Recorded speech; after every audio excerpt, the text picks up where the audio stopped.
What's up guys, welcome back to Claypool Outdoors. Today's video we're going to be talking about some of my favorite September baits. Some of the best baits to be using in September. I got 5 for a little list. So first, with your top water walking baits, they're good in September. You can cover a lot of water. As the water cools in September, the bass get more aggressive. The fish start swimming around.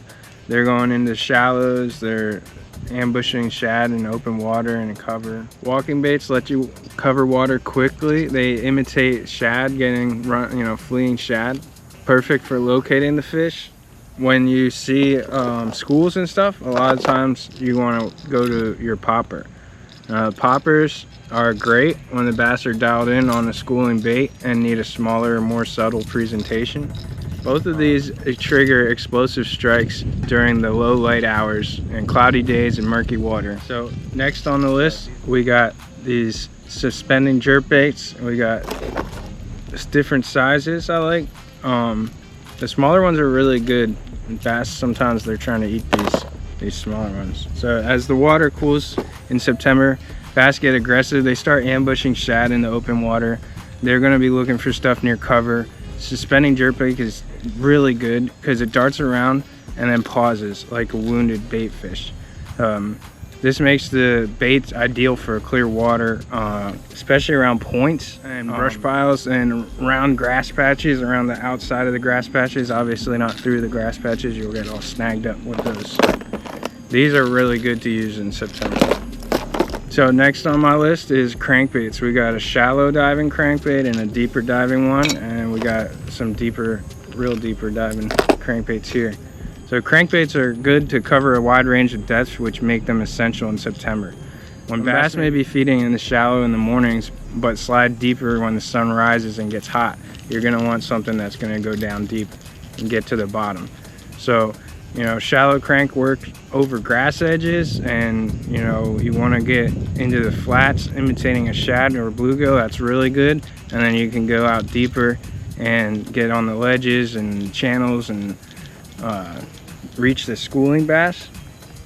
These deep diving crankbaits right here, they're going to be like for some offshore points. You want them ledges and channels and stuff like that. They're really efficient, helping you search for fish. So letting you find the feeding schools quickly is a good way.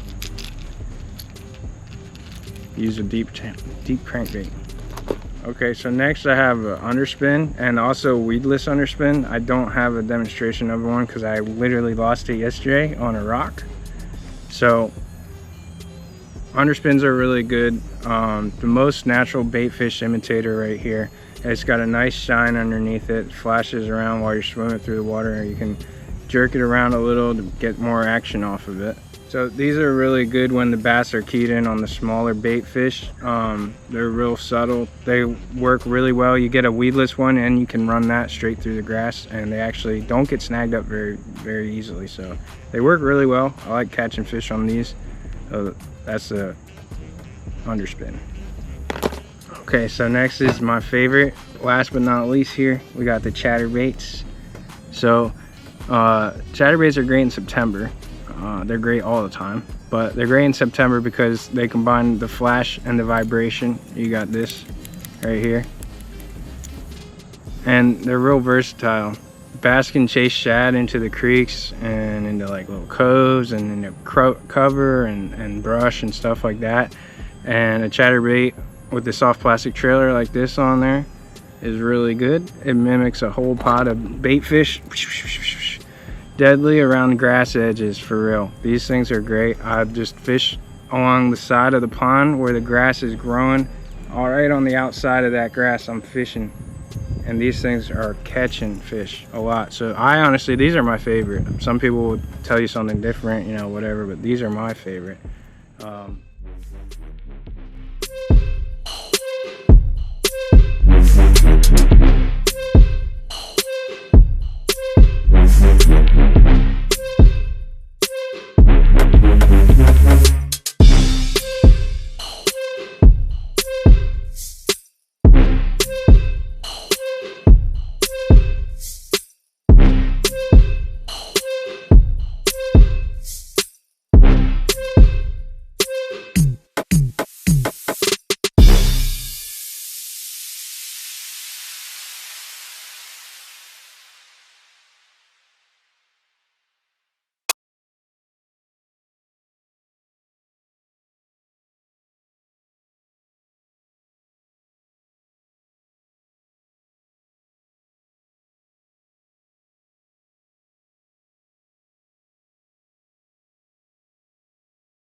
So you can roll these real fast or you can roll them real slow. It's up to you, depending on what the fish are going after that day. I like to bop them up and down and up and down, pull them real fast so you get this, and then slow them down and stop them.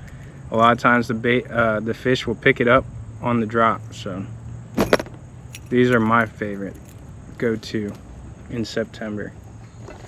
All right, so overall we got the topwater baits, which are best for a cloudy sky day, early in the morning, late in the evening. Bass are pushing bait fish up to the surface. If it's slow, calm on the water, is a really good time. Slightly windy is okay. When it starts getting too windy, it's not as good. There's just too much commotion going on. They don't know what's going on.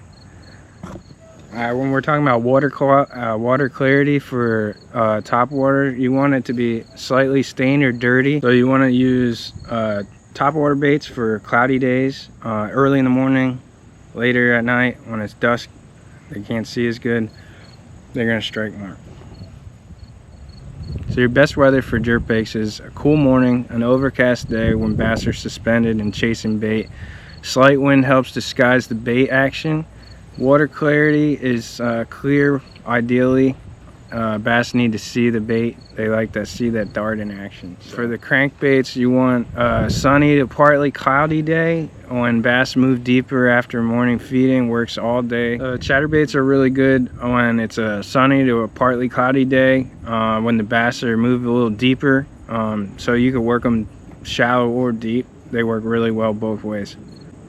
For our underspin, we're gonna want it to be real bright and sunny out. You want that blade to get a lot of flash on it.